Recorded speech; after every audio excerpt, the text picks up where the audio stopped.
before I forget, let me make sure, if you haven't already registered for door prizes, just inside the door there at the store, there's an Operation Christmas Child box.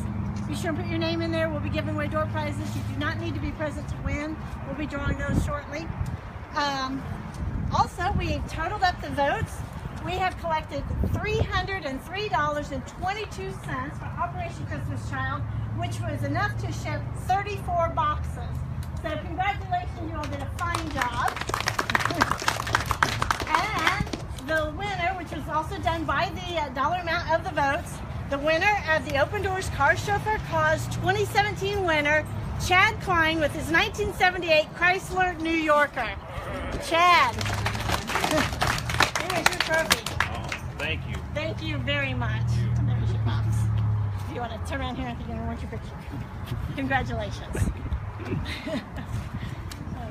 Thank you all very, very much. Take care.